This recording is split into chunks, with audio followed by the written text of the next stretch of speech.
Assalamualaikum warahmatullahi wabarakatuh.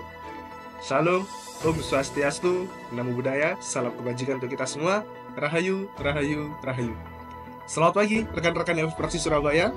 Balik di studio bersama dengan saya Dava yang akan menemani rekan-rekan di 5 menit ke depan untuk Flash News Gold dan Silver pagi pada tanggal 23 April 2025. Kita mulai dari News Gold.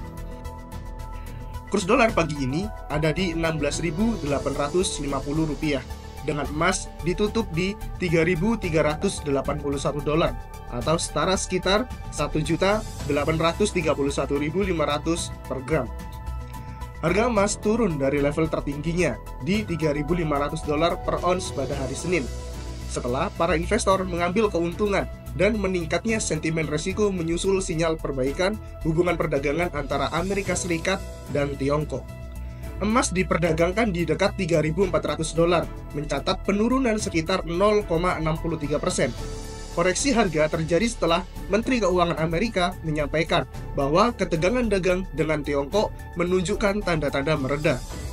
Pernyataan tersebut langsung mendorong rally di aset beresiko dan menekan harga logam mulia.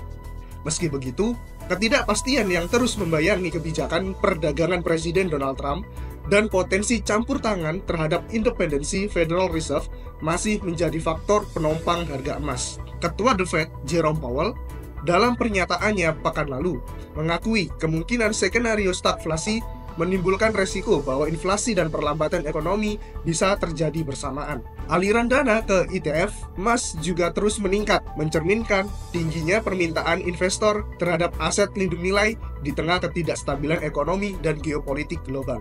Emas tutup di 3.381. Outlook fundamental cenderung turun dengan teknikal konsolidasi bias bearish.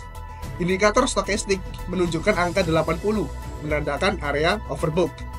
Saran perdagangan pagi ini rekan-rekan bisa ambil buy jika harga bergerak ke area 3.378 dolar dan sell jika harga bergerak ke area 3.384 dolar. Economic calendar hari ini dipenuhi dengan PMI service dan manufacturing di berbagai negara. Dimulai dari Perancis dengan PMI service diprediksikan di 47,6 dengan manufaktur di 47,7. Lanjut ke Jerman. PMI service diprediksikan di 50,3 dan manufaktur di 47,5. Kita ke Britania Raya.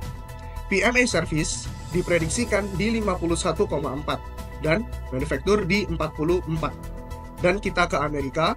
PMI manufaktur diprediksikan turun ke 49,3 poin dan PMI service 52,9 poin. Oke, kita lanjut ke silver. Silver ditutup di 32,50 dolar atau setara sekitar 17.600 rupiah per gramnya. Harga perak terkoreksi pada hari Selasa, menyusul aksi ambil untung setelah rally tajam yang didorong oleh lonjakan permintaan safe haven. Pelemahan ini terjadi di tengah negosiasi dagang antara Amerika Serikat dan Tiongkok. Beijing menuding Washington menyalahgunakan tarif dan memperingatkan negara-negara lain agar tidak tunduk pada kesepakatan sepihak yang merugikan. Tekanan tambahan datang dari dalam negeri Amerika Serikat ketika Presiden Donald Trump kembali menyerukan pemotongan suku bunga dan bahkan mengancam akan mengganti Ketua Federal Reserve Jerome Powell. Serangan politik terhadap independensi bank sentral ini telah memperdalam kekhawatiran pasar terhadap arah kebijakan ekonomi Amerika Serikat. Meskipun terjadi koreksi harga, permintaan terhadap perak tetap kuat, dengan banyak investor terus mencari perlindungan terhadap ketidakpastian global.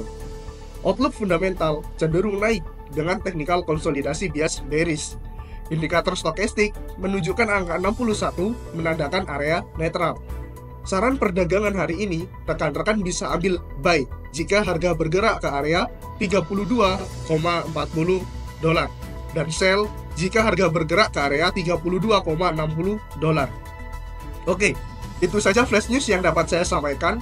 Sampai jumpa di sesi selanjutnya. Saya Dava pamit undur diri. Om Santi Santi Om, Namo Buddhaya, salam kebajikan. Wassalamualaikum warahmatullahi wabarakatuh.